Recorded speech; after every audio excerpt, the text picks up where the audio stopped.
Good Thursday morning. This is a powerful gospel today in John. I'm going to show it to you. I'll just read it to you, okay? Now, I hope I understand it. I think I do. Well, anyway, you're stuck listening to me. It's the 13th chapter of John. So when Jesus had washed the disciples' feet, that's extremely important. He said to them, Amen, amen, I say to you, no slave is greater than his master, nor any messenger greater than the one who sent him. If you understand this, blessed are you if you do it.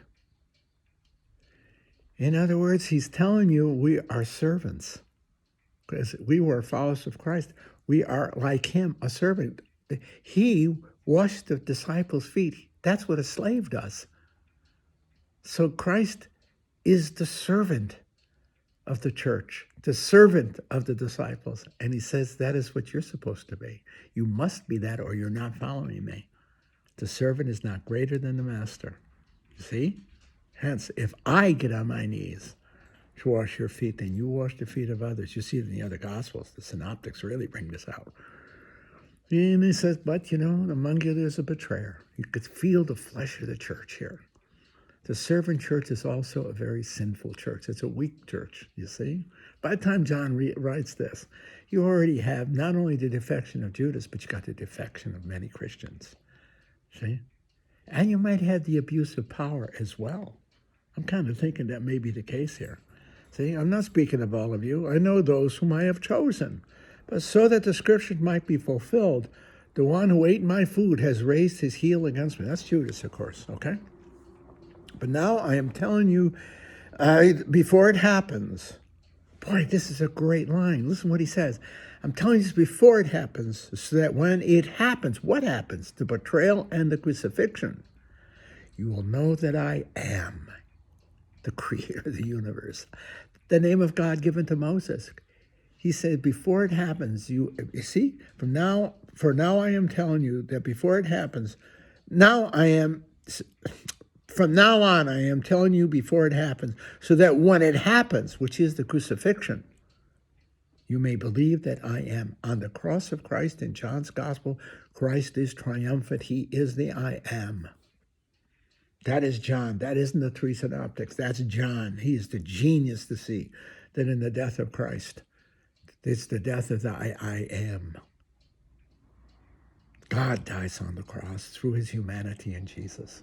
And out of it is born the church through baptism and martyrdom, the blood and the water flowing from the side, and you could say baptism and the Eucharist.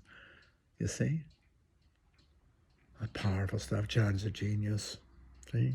Amen, amen, I say to you, whoever receives the one I send, think of the church. God sends forth the church, receives me. How do we come to Christ? We come to Christ, to the descendants of the disciples, to the apostles, the church. And whoever receives me receives the one who sent me, the Godhead. We receive God and Christ through Christ in the church, you see. And the church as servant, not master. Not master, but servant. The servant, the church as servant who washes the feet of the world. The people of the world. We are not here to lord the world, but to wash our feet. In the humility of the I am. The creator of this vast universe washes the feet of the disciples. Washes the feet of the world. What a powerful genius. John is a genius. He gets the full force of it. He gets the full force of who and what is Christ. And I think he gets that like all the rest through the teaching and person of Christ and perhaps the miracles, although I put very little stock in that. The teaching, full stock, but it's the crucifixion. Christ's triumph on the cross is John's genius. His final words is, it is finished. What the great work of redemption is finished.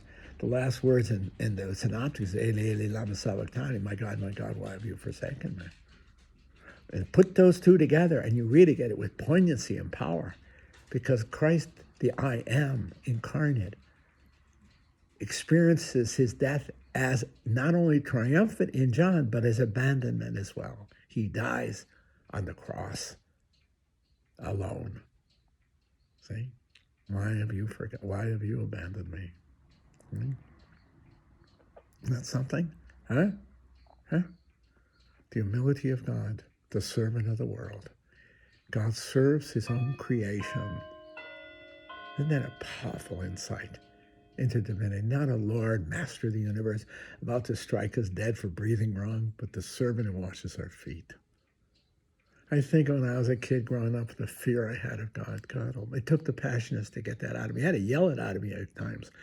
I think it was Simon Wood that got fed up with me. Cy was a great man, one of the most influential men in my life. He taught us Latin, but he taught us life. He was a he was a fine theologian in his own right. But he was my confessor, and I think he got fed up with my scrupulosity. I think he started yelling at me. That's how I remember it, a long time ago, 60 years ago, right? Back in the prep school, 59 to 61 years ago. Being a Passionist, I start and finish with the passion and death of Christ. It's hard to be fearful. If I fear anything, as I fear my own infidelity, not God's infidelity. God is so faithful. He puts up with us, see? But lovingly, like a parent putting up with a kid who just needs a kick in the ass once in a while, you see? Not because you want to be vindictive, but a kick in the ass to straighten you out.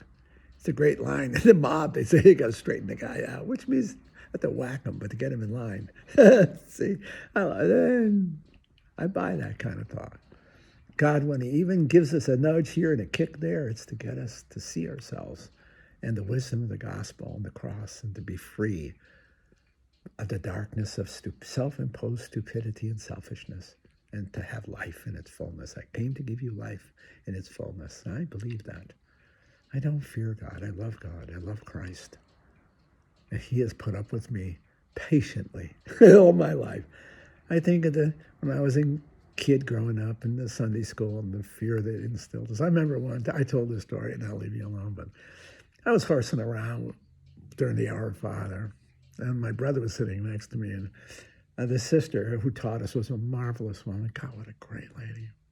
I owe her more than it's not meant as a criticism, but as a witness. She said to Pete, you're lucky God doesn't strike you dead, because he was fooling around. He wasn't fooling around. I was fooling around. And I yelled, not him. It was me. It was me. It took the Passionists to take that fear out of me. And in my view, it took the Second Vatican Council to get that fear out of the culture. Love Christ. Love the church. Love her in her fleshiness. Love Christ in his fleshiness, the church. Perfect inner imperfection. Holy inner sinfulness. That's the truth. Christ puts up with the 12 apostles. He can put up with me. More than put up with me. He loves me. And he loves me in my humanity. And he loves the church in her humanity. He loves us in our humanity. See? And he sends us forth humans, servants of the world. Servants who wash the feet of the world. Bring Christ's wisdom and light and gospel to the world.